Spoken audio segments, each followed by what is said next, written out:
اعوذ باللہ من الشیطان الرجیم بسم اللہ الرحمن الرحیم۔ آج ایک دفعہ پھر ہم آپ کے سامنے ٹکر کے لوگ پروگرام کے ساتھ حاضر ہیں۔ پروگرام شروع کرنے سے پہلے ہماری آپ سے استدعا ہوگی کہ ہمارے چینل کو جو ہے وہ سبسکرائب کریں، ہماری ویڈیوز کو لائک کریں۔ ہم صرف اور صرف آپ کے لیے، آپ کو معلومات پہنچانے کے لیے ویڈیوز تیار کرتے ہیں۔ آج کا پروگرام بہت اہم نوعیت کے موضوع پر افغانی یا غیر قانونی تارکین وطن جو ان کے خلاف ایک حکومت نے، وفاقی حکومت نے واضح پالیسی کا اعلان کر دیا کہ 1 نومبر کی تاریخ ہے، اس کے بعد جو ہے اپنا بوریا بستر سمیٹیں اور پاکستان سے جو ہے نکل جائیں۔ تین جو ہے جنید بھائی، پاکستان میں بہت نمایاں ہے آبادی غیر قانونی تارکین وطن کی۔ اس میں ایک افغانی ہے، ایک بنگالی ہے اور تیسرے جو ہے برمی ہیں۔ اس کے علاوہ بھی کوئی اور قومیت ہوگی، لیکن وہ اتنی زیادہ نمایاں یا قابل ذکر تعداد ان کی برحال نہیں ہے۔ وہ غیر قانونی نہیں ہے، ہوں گے بہت اگر سارے غیر ہوں گے غیر قانونی بھی ہے قانونی تو ان نہیں کی ہے، تعداد اور اگر ہیں اتنی تو وہ تعداد اثر بہت کم انگیز ہے۔ تعداد نہیں ہے۔ یا وہ کیا لگتا ہے، بڑا ڈیبیٹ ہو رہی ہے کل سے افغانیوں کے خلاف آپریشن۔ دیکھیے بنگالی یا برمی تو تین اگر یہ ہے، یہ اتنے مسائل اس معاشرے کے اندر پیدا نہیں کر رہے جو آپ کی معیشت پہ جو ہے اثر ابھی انداز ہو جائے۔ آپ کے ڈالر کے خلاف کریک ڈاؤن ہوا، آپ کی اسمگلنگ کے خلاف جو ابھی کریک ڈاؤن ہو رہا ہے اور جو چیزیں چل رہی ہیں، اس میں صرف ایک ہی قوم آپ کے پاس نظر آتی ہے کہ وہ ہیں غیر ملکی افغانی، جو کہ غیر قانونی طور پہ اس ملک کے اندر مقیم ہیں یا قانونی طور پہ بھی اس ملک کے اندر مقیم ہیں، تو وہ نظر تمام انلیگل ایکٹیویٹیز کے اندر آ رہے ہیں۔ انلیگل جتنا بھی آئل اسمگل ہو رہا ہے وہ سب یہی لوگ کر رہے ہیں، جتنا ایرانی تیل اسمگل ہو رہا ہے یہی کر رہے ہیں، ایرانی تیل، ایرانی سامان، ایرانی سامان، ایرانی پیٹرول، اور تو اور یہ جو ڈالر کا اس وقت جتنا لین دین یہ کر رہے ہیں وہ ڈالر کے اندر کر رہے ہیں۔ جو ڈالر کا ریٹ آپ کے پاس بڑھا ہے، یہ جو اچانک سے ڈالر بڑھتا اور یہ اب کریک ڈاؤن 335 اور 337 تک گیا، اور اس کے بعد وہ کریک ڈاؤن کے بعد آج 284 کا ابھی میں ریٹ دیکھ رہا تھا تھوڑی دیر پہلے، تو وہ 284 کا ریٹ ہے۔ تو یہ کیوں ہوا؟ آپ نے جب ان کے خلاف کوئی کریک ڈاؤن کیا، کوئی آپریشن کیا، تو کوئی تو لنک ہوگا نا۔ اب یہ کہنا کہ نہیں وہ تو افغانی ہیں اور وہ یہاں پہ رہ رہے تھے، آپ بہت سارے لوگ میں دیکھ رہا تھا۔ جو سوال پیدا ہو رہا ہے نا کل کے بعد سے، اور ہر زبان پر ہے سوال، کیا افغانیوں کے خلاف آپریشن کامیاب ہو جائے گا؟ نمبر 1۔ دوسری بات جو اس سے اہم سوال ہے، اگر جو افغانیوں کے خلاف آپریشن ہوا اس کا کیا ری ایکشن آ سکتا ہے؟ کیونکہ افغانی جو ہے ان کو جس سمجھنے کہ وہ اس معاشرے کا ایک بہت اثر انگیز کہہ لیں، خطرناک کہہ لیں، ایک بہت مضبوط پارٹ تو ہے، اور ان کے پاس جو ہے وہ ایک مزاحمتی قوت کے طور پہ جو ہے ہماری سوسائٹی کے اندر موجود ہے، اور ان کی طرف سے ایک بہت سخت ری ایکشن کا خدشہ جو ہے وہ ظاہر کیا جا رہا ہے۔ ایسے جو آبادیاں ہیں، ہم کراچی کی اگر بات کریں یا پاکستان کی بات کریں تو کہا جا رہا ہے کہ پورے پاکستان میں 26 لاکھ جو ہے افغانی غیر قانونی طور پہ مقیم ہیں، جن میں سے 10 لاکھ کی تعداد صرف کراچی میں بتائی جاتی ہے۔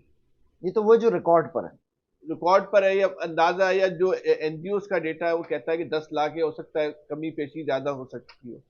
اور اس وقت ان کی کراچی کے اندر جو ہے وہ 17 بستیاں ہیں، افغان بستیاں ہیں جہاں یہ مقیم ہیں۔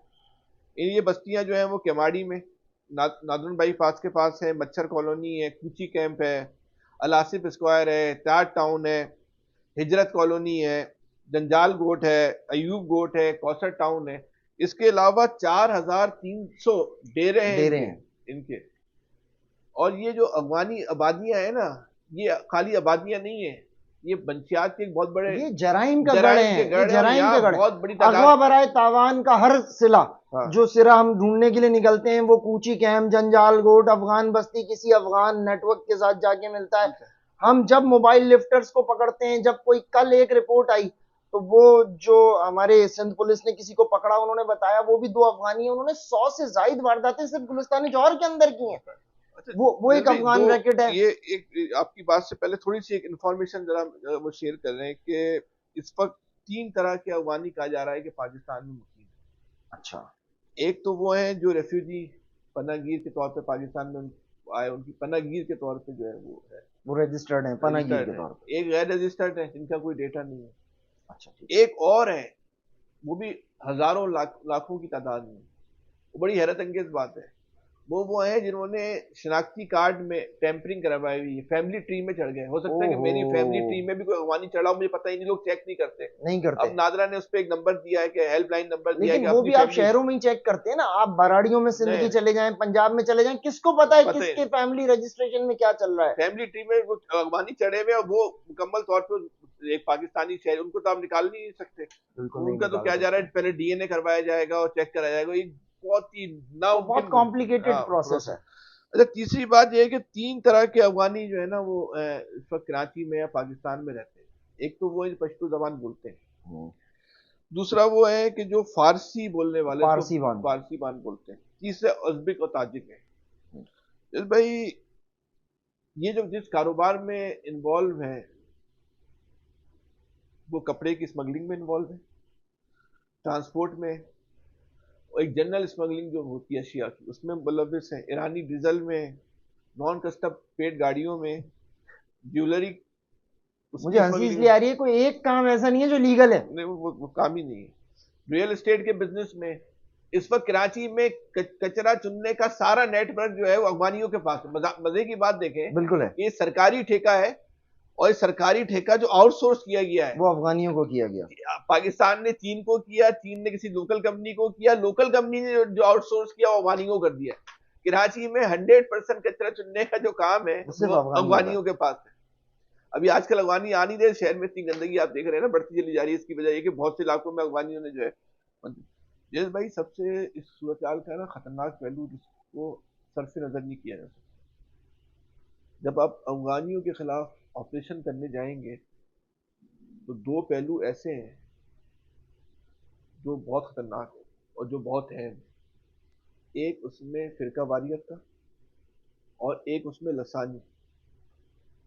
لسانیت اور فرقہ واریت آنی نہیں چاہیے اصولی طور پہ. فیصل بھائی دیکھیں اس میں ایک اور وجہ ہے کہ بہت سارے ہمارے ایسے کے پی کے بھائی دوست ہیں جو پشتو جو خود بھی اپنے آپ کو نا افغانی سلسلے سے جو ہے نا وہ جوڑتے ہیں اور یہ بات چیزیں فطری ہوتی ہیں.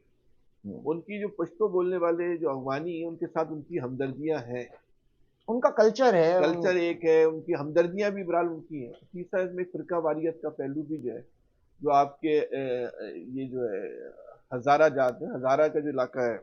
دیکھیں یہ جو پارسی بانے یہ ایک الگ مسلک اسکول آف تھاٹ ہے, اور جو پشتو بولنے والا افغانی ہے وہ ایک الگ اسکول آف تھاٹ ہے. تو آپریشن تو دونوں کے خلاف ہو رہا ہے, جب دونوں کے خلاف ہوگا تو فرقہ واریت کیسی؟ مذہبی اعتبار سے بھی ہے اور لسانی اعتبار سے بھی.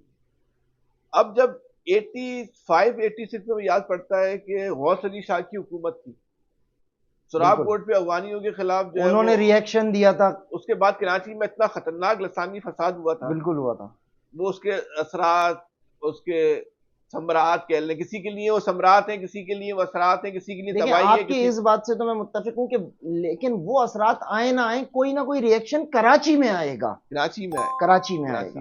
یہ قانون نافذ کرنے والے اداروں کو بھی تھوڑا سا سمجھنا چاہیے, اور پالیسی سازوں کو بھی جو پالیسی بنا رہے ہیں ان کو یہ سمجھنا چاہیے کہ ایسے معاملات کے اندر ہم یہ نہیں کہہ رہے کہ ان کے خلاف آپریشن نہ ہو, ان کے خلاف بھرپور کریک ڈاؤن ہونا چاہیے, بھرپور آپریشن ہونا چاہیے, لیکن اس پلاننگ کے ساتھ کہ یہ اپنا ریئیکشن شہر کے اندر نہ دے سکے. افغان بستیاں ہیں اس میں تو عام آدمی جا ہی نہیں سکتا, نہیں جا سکتے. وہاں ریاست ہے, وہاں پولیس نہیں جا سکتی, پولیس قانون نافذ کرنے والا کوئی ادارہ نہیں جا سکتا. وہ الگ ریاست ہے, وہاں الگ قانون چلتا ہے, وہ پاکستان کا قانون ہی نہیں ہے. وہاں جرگوں پہ اور دیگر ان کے اپنے قانون اس کے تحت جو ہے وہ فیصلے ہوتے ہیں.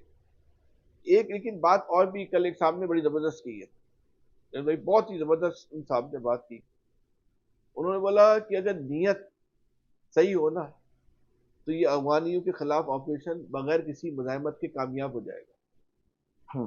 اور اس کی انہوں نے مثال بڑی زبردست, دلیل جو تھی انہوں نے بولا اس ملک کے اندر ایسی جماعتیں جو عوام کے اندر روٹس رکھتی تھی, جن کی عوام کے اندر جڑیں تھیں اور بڑی مضبوط جڑیں تھیں, جب ریاست نے یہ فیصلہ کیا نا کہ ان جماعتوں کو ہم نے نمٹانا ہے. دیکھیں ریاست ہوتی ہے, ریاست اگر ارادہ کر لے تو وہ پھر ریاست کا کن تو فیکون ہوتا ہے نا. اس میں دیکھیں یہ جو افغانیوں کا جو کھربوں ڈالر کی ایک انڈسٹری چلا رہے ہیں, یہ کھربوں ڈالر کی یا کھربوں روپے کی ایک انڈسٹری ہے نا جو افغانیوں غیر قانونی افغانی چلا رہے ہیں. بالکل اس کے ساتھ پاکستان کے بہت سارے طاقتور لوگوں کے, بااثر لوگوں کے, بیوروکریسی کے, سیاستدانوں کے مفادات بھی بالواسطہ بلا واسطہ جڑے ہوئے ہیں. وہ اپنے مفادات کو پروٹیکٹ کرنے کے لیے اسمگلنگ جو کرتے ہیں ظاہر سی بات ہے وہ کہیں وہ ہوا کے اندر تو نہیں کرتے نا. بالکل اوپنلی لوگ بات کر رہے ہیں نا کہ کس کی مدد کے ساتھ یہ جو ہے اسمگلنگ کی جا رہی ہے, کون کون لوگ جو ہے اس میں ملوث ہیں. ہم تو آپ چلیں, لیکن اب کریک ڈاؤن بھی ہو رہا ہے, یہ بھی ایک سچائی ہے کہ اب کریک ڈاؤن بھی ہو رہا ہے, ان کے خلاف کام بھی ہو رہا ہے. کیا کہ اگر اپنے لوگ بھی اس میں ملوث ہیں تو ان کے ساتھ بھی رعایت نہیں کرنی. پہلی دفعہ تو ایسا کوئی نیریٹو سامنے آیا ہے کہ اگر اس کے اندر کوئی اپنا آدمی بھی ملوث ہے تو وہ رعایت کے قابل ہے. اور ہم بھی یہ چاہتے ہیں, بالکل ہر آدمی بھی چاہتا ہے اس ملک کے جو مسائل ہیں اس کو جو ہے آپ جو ہے وہ روایتی انداز میں. ایک کاروبار بتائیں, دیکھیں اب لوگ, کل ایک ڈیبیٹ چل رہی تھی, لوگوں نے ٹویٹر کے اوپر کہا کہ جی ہم بھی تو غیر ممالک کے اندر جب جاتے ہیں تو وہاں رہتے ہیں, لوگوں کو ہم سے شکایت ہوتی ہے. ایگزیکٹلی, ہم غنڈہ گردی نہیں کرتے, ہم اگر اجتماعی طور پہ منشیات کا کام شروع کر دیں, ہم منحصر القوم منحصر الپاکستانی یو کے میں جا کے اگر اسمگلنگ کا کام شروع کر دیں, اگر ہم منشیات کا کام شروع کر دیں, ہم ڈکیتی کا کام اجتماعی باقاعدہ پیشہ بنا کے کرنا شروع کر دیں, تو کون دے گا ویزا اور کون رکھے گا؟ وہ بھی نکالیں گے. سعودی عرب نے بھیک مانگنے پہ نکالنا ہے نا, پاکستان نکال دیا نا. آپ کو اسلامی ملک ہے نا, بھیک مانگنے پہ رپورٹ کر رہے ہیں نا. بات یہ ہے کہ ان لوگوں نے کیا کیا کہ پاکستانی معیشت کے سامنے ایک متوازی معیشت قائم کر لی. کیش پہ ڈیل کرتے ہیں یہ, ان کا سارا بزنس اربوں روپے, ڈالر کیش انہوں نے کر لی. اور وہ جو پاکستانی معیشت ہے, ان کی معیشت کے بوجھ تلے دب گئی. اب ایسا لگ رہا تھا کہ یہاں دوہرا نظام ہے معیشت کا, جو اس میں معاشی نظام ہے, معاشی ان کی پالیسی اتنی طاقتور ہو گئی تھی کہ ریاست, پاکستان, پاکستانی ادارے اور بلکہ پاکستانی قوم, ان کے ہاتھ جیبیں بالکل خالی ہوتی تھی, کٹا کٹ سب کچھ ان کے کنٹرول میں. پاکستان کی ساری دولت جو ہے, ویسے فیصل بھائی یہ بم بن چکے ہیں ہم, لیکن یہ بم بنانے والے بھی ہم ہی ہیں. ہم نے لیکن بم کو بھی ہم نہیں ڈیفیوز کرنا ہے, اور اس کو ڈیفیوز بھی ہم کریں گے. بات یہ کہ جو بنانا جانتا ہے نا وہ ختم کرنا اور مٹانا بھی جانتا ہے. ریاست نہیں بنایا ہے ان کو, اپنے اس پاکستان کے اندر جو کھڑا کیا ہے وہ بھی پاکستان کی پالیسی تھی, افغان پالیسی سب سے بڑے تباہی مچا دی. تباہی تھی. آج اس بم کو ڈیفیوز بھی ہم ہی کریں گے انشاءاللہ. یہ ڈیفیوز ہونا ضروری ہے ملک کی بقا کے لیے, پاکستان کی سلامتی کے لیے ان کا ڈیفیوز ہونا ضروری ہے. اس مسئلے پہ میں سمجھتا ہوں کہ پوری قوم کو جو ہے نا بالکل ایک ہونا چاہیے. سیاسی خیالات, نظریات, ہمارے پشتو اسپیکنگ دوستوں کو بھی اس چیز کو سمجھنا چاہیے جو نہیں سمجھ رہے. لیکن میرے جو پشتو اسپیکنگ دوست ہیں, بے شمار دوست ہیں, وہ بخدا فیصل بھائی وہ یہ کہتے ہیں کہ ان کمینوں نے ہماری زندگی آرام کر دی ہے. لوگ اے این پی کی زندگی, اے این پی کی سیاست ختم کر دی. اے این پی کی سیاست ان افغانیوں کی وجہ سے ختم ہوئی, ان کمبختوں کی وجہ سے ختم ہوئی. اور جو لوگ ان کو شے دے رہے ہیں, ان کو اندازہ نہیں ہے کہ جو ان کو شے دیں گے اور جو ان کو سپورٹ کریں گے یہ ان کے لیے بھی ان کی قبر کا آخری کیل ثابت ہوں.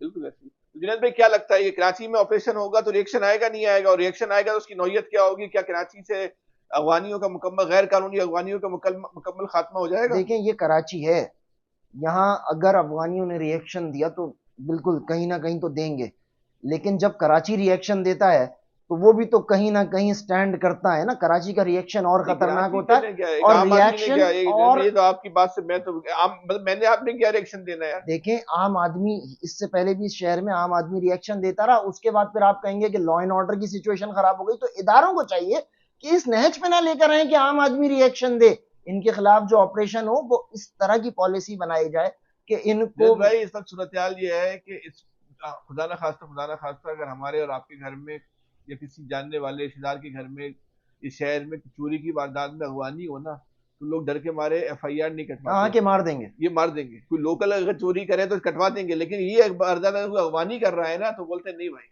لیکن اس شہر کو ایک دفعہ اٹھنا ہوگا. ہمیں کم از کم اس ایشو کے اوپر رنگ, نسل, مذہب تمام چیزوں کو بالائے طاق رکھ کے ایک ہونا ہوگا. ہمیں ان افغانیوں سے جان چھڑانی ہوگی. یہ ناسور ہے اس شہر کے لیے, اس ملک کے لیے. آپ نے بہت پیارا جملہ کہا کہ ان کی کیش ڈیلنگ اس ملک کی معیشت کھا گئی. پھر کیا لگ رہا ہے آپریشن کامیاب ہوگا؟ ہوگا, اور کب ہونا چاہیے. اچھا آپ کے خیال میں یہ تو نہیں ہوگا 2 مہینے بعد 15 دن کے بعد ریاست بول لے یار چلو ابھی رک جاتے ہیں, کچھ آگے بڑھا لیتے ہیں؟